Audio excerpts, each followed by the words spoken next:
Hello and welcome. This is Jensen with Soft Edges, and this is your week ahead reading for the week of July 13th through the 19th, 2026.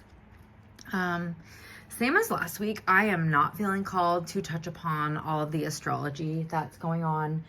There are so many outer planet activations, and when I was kind of tapping into the energy before setting up for this reading, I have some messages that I want to share that feel more relevant than me talking about the astrology. So it's like the astrology is happening, it's influencing our lives, we are influencing the astrology. So we're going to get into the cards. I'll kind of weave in some of the messages from the guides, and yeah, let's see what we can expect for this upcoming week. As I was getting ready, I really was feeling kind of tired, kind of sleepy. I was like, do I actually have the energy to do this? And there's something about this week that maybe that is a big part of, I'm actually really did not do this on purpose. It's just the decks I have with where I'm staying. Look at that. Look at the spiral. Very interesting. I'm gonna put those down for a minute. And I think that that's going to be a manifestation of some of the energy this week is like, oh, nice, the star. I'm exhausted. How am I possibly going to get through this week and navigate all this? Because per usual, we're in one of the busier times of the year, both judgment card, both astrologically and just summer is busy, so I think that I want to name that first and foremost. If you're feeling exhausted and how am I going to get through the week, you're going to be able to do it, but just know that that is part of the energy that's swirling around this week, especially with kind of the outer planet activations, the Uranus of it all, the Pluto of it all. We have a new moon in Cancer happening on the 14th, on Tuesday, and also Mercury's retrograde through the same sign. Jupiter is no longer in Cancer, so we don't have that sort of bolstering us. That's not to mean that it's negative. I've heard some other astrologers saying things like this, like being done with the bullshit, I don't know why this is how we're doing this today. I'm just gonna trust it. This will go here, and this will go here. Okay. All right. And then, yeah, what is the overall energy for this week? The guides, I have so much to say. Overall energy for the week. Okay, I'm gonna take this. Oh. Ooh, abundance. Okay, so I love that. Okay, so there was just a brief pause in this recording because if you would have heard, the dog barked while I was doing this pull. So I go to let him in and the doorknob falls off, like the doorknob to get into the house. And I feel like that's the guides sharing a message that I really want to just speak on. Ooh, okay. A message that I want to speak on before I get into the cards of it all. So I was tapping into this energy, and right away I saw this surrendering of sorts, this us bowing our heads, and how do I say this? Yeah, there's a surrendering to the energy that's swirling around and shaking out. And I think that in a lot of ways we're going to want to fight back. And right now, as I'm saying this, all of a sudden I'm feeling the back of my heart open up, and I'm being asked to breathe into that space. So I'm going to do the same right now. So I'm going to ask you to imagine your heart space opening up, and not just like the left side of your body, like the center, the chakra, the heart chakra. Imagining that the back of that space opening up and like letting breath get to the very back of your heart.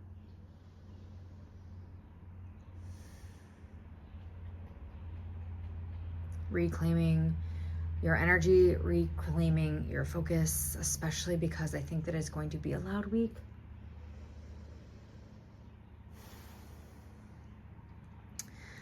Another aspect to the energy when I was tapping into it is I saw like this like taffy being stretched, and the guides were like, You have the ability to stretch space and time.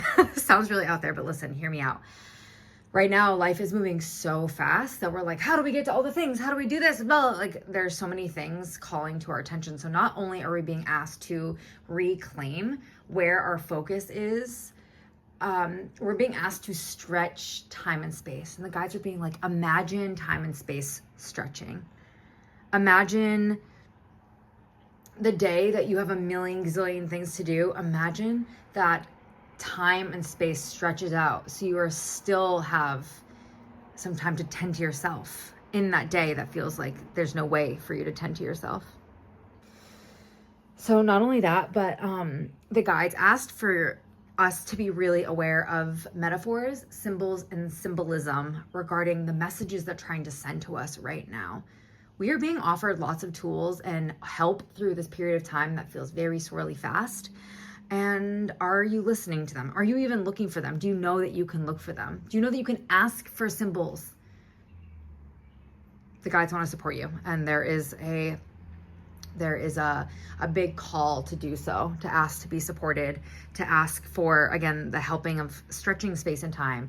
Give me a message on the next right action. Give me a message of what's the truth, like what is at the core of this thing that I'm experiencing. How do I navigate this? So finally, let's circle back to the door handle just falling off the house.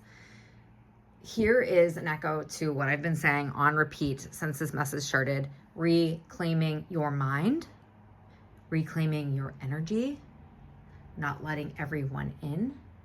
Because if you don't, you will be taken over. Yes, this sounds crazy. It sounds bizarre, like alien, or, just like really wonky and out there. And what I mean by that is, if you do not claim your sovereignty, who will? Someone else will. I promise you that. It may as well be you. So maybe this is another tool that we're being offered this week with the door handle falling off the house of not everyone's allowed in. Only some people know that there is a back door and that they can come in.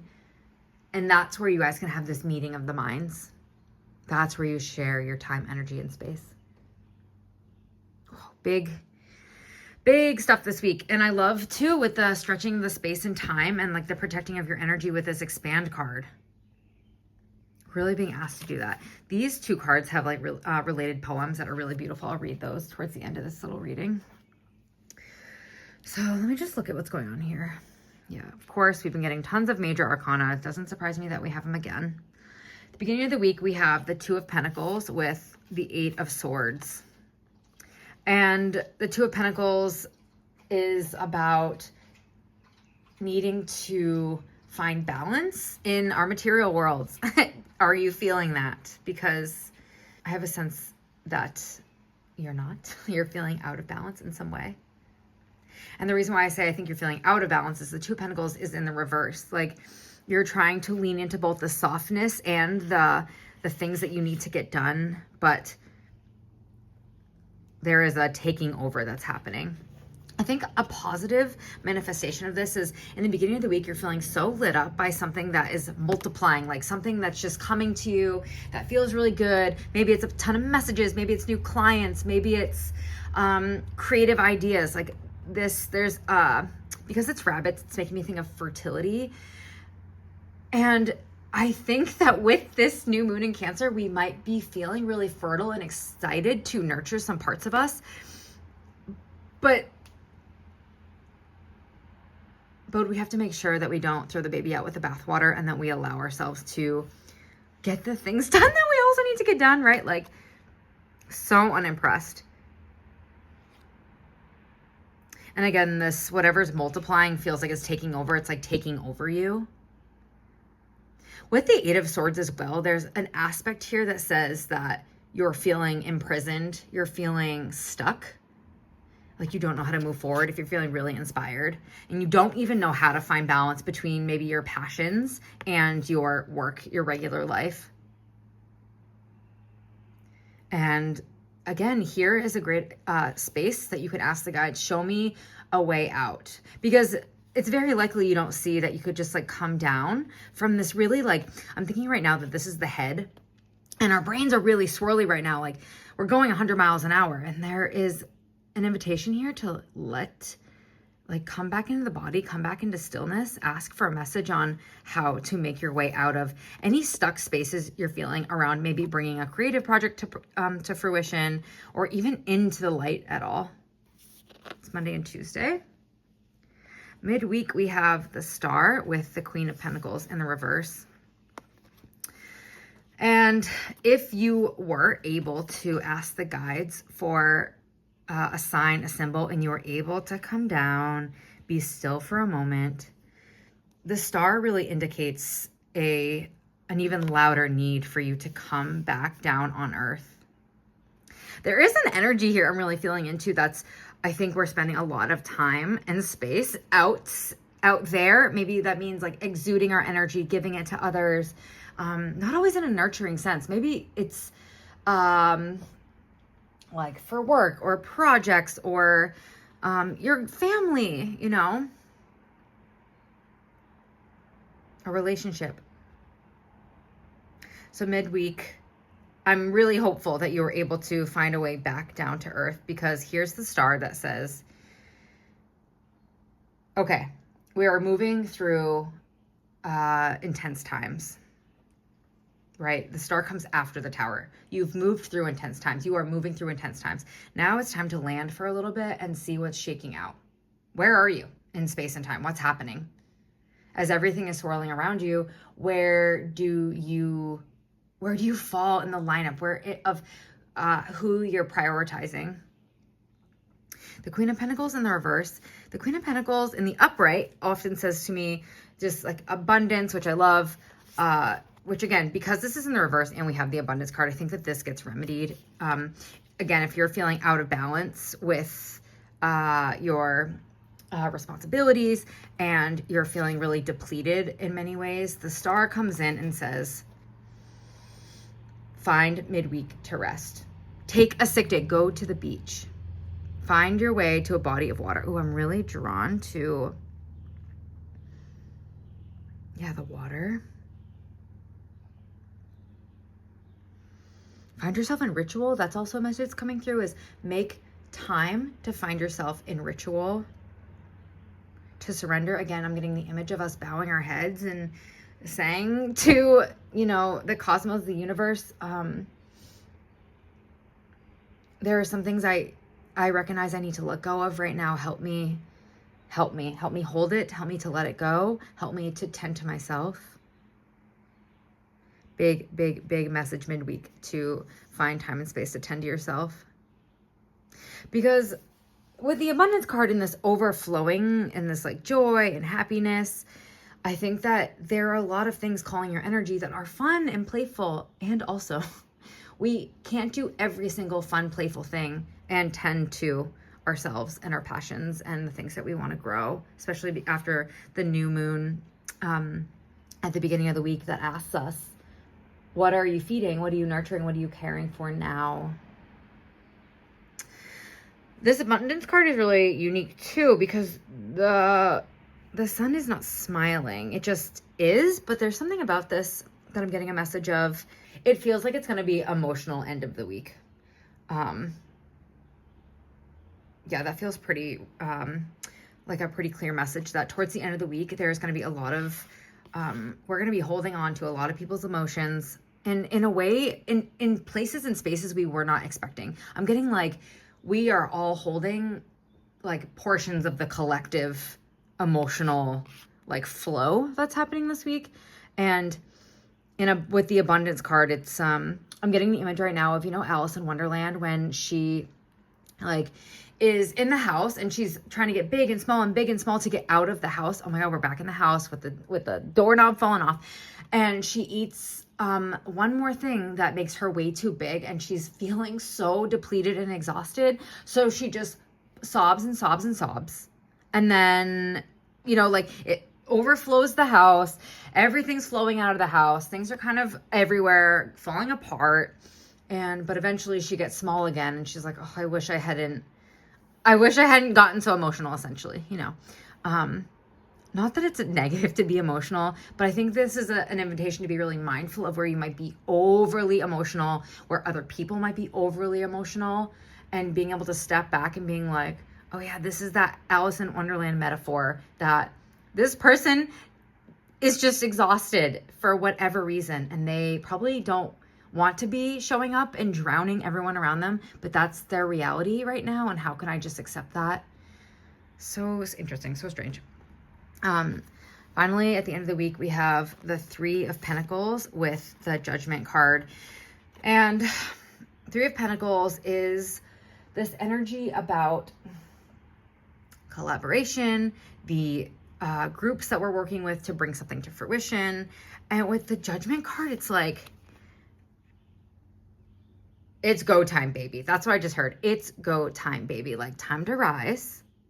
Again, here is where the emotional waters overflowed, and this creature is like rising out of the water. So interesting. But this isn't something you're doing alone. It's go time, baby is for like the collective. It's for a group of people. Maybe in like the collective, this looks like people banding together in some way. If it's in your day-to-day life, maybe that's your family system, your family structure, your friends, something you guys have been talking about and working with. It's go time. It's time to bring it forward. And Mercury is still retrograding in Cancer. So, you know, I feel like slightly apprehensive to be like, start a new project. But I think as I'm saying this, the guides are like, you're not going to have a choice. You're not going to have a choice. Whatever is like rising and blooming, it's blooming now. It's go time. I am very curious to know what that is referring to. I don't feel like I touched on this expand card too much, but I think I just want to make sure I reiterate that this expand card dealt with expanding space and time, making sure that we are protecting. Okay, so I totally forgot this part and it's coming to me right now. So while I was doing the channeling in the beginning of the session, I got this image of like a human with like a hat on, like our brains being probed. Again, this reading is really out there, but we're rolling with it. This is the like, no, I won't let you. I won't let you have this, my thoughts, my ideas. I will not let you have my energy. The expand is like the creating. If you find yourself depleted, like stopping for one moment and visualizing yourself creating this expanded protection around you. I'm going to read the guidebook for these two cards, like I said in the beginning of the video. Let's read the expand first. This is the Poesis Oracle, and I really, really love this deck. Expand. Okay, so here we are. What fills the space around you? Touch it with your breath. Sense the eternal presence, the universal intelligence, the sentience of all things. Perceive the subtle glow of everything around you and become widened by the mystery of it. It is only the mind that sees things flatly and concrete. In a world begging for your complacency and dulled senses, re-sensitize as a revolutionary act. Take up space. Holy shit. Stretch beyond your usual habits, beyond the container of who you are and who you thought you were. So spot on. Put so beautifully in words that I was struggling to say. Yeah, I think especially now, there are forces that be that want us to be complacent. And this is the absolutely not energy. This is where, especially again with all the outer planet alignments that are happening this week, this is the fuck no, not me. Wow. And then we have the abundance card. Let's look this up. It's the first card. I love that. Abundance. Some days I find myself sitting at the window while the sunlight pours in. It warms me up from the outside in, and I feel like a plant unfurled. As I absorb it through my skin, when I relax into that golden feeling, I'm suddenly reminded of all the friends I love, and I can hardly believe my good luck. With an open heart, I see the limitless bounty of love streaming in. With open eyes every day is a different heaven. This is an invitation for you to create heaven on earth. It's time It's time to create your heaven on earth. And what does that look like? It's definitely a co-creative process. This is something you do with others. Maybe this also is talking about, with the star card, in the drawing to water, meditation. Do you have guides, spirit energies? Do you have someone from the beyond who's trying to come through to you and share messages with you? And on the earthly plane, this could just be the day where people start coming towards you who have something to offer, how do I say this? A community that maybe you're envisioning. Ooh, I love this, especially with the focus on like friends and eyes and heart wide open. Wow, this isn't a casual week, friends. And yeah, just big invitation to make sure you engage. If invitation, remember, you get to say no to this. Engage in the coming back into your body, coming back to the earth through that heart breathing exercise, opening the back of your heart, resting, taking care of yourself, expanding the protection around you, and yeah, focusing, noticing where it's your time to rise, where it's your time to connect with others, and noticing the people and places in your life right now who are bringing you to the next level. Being mindful of the ways that emotions may be running over this week. Alrighty, that's the reading for this week, everyone. Thanks so much for being here. I'll see you next time. Good luck, and I'll see you on the other side.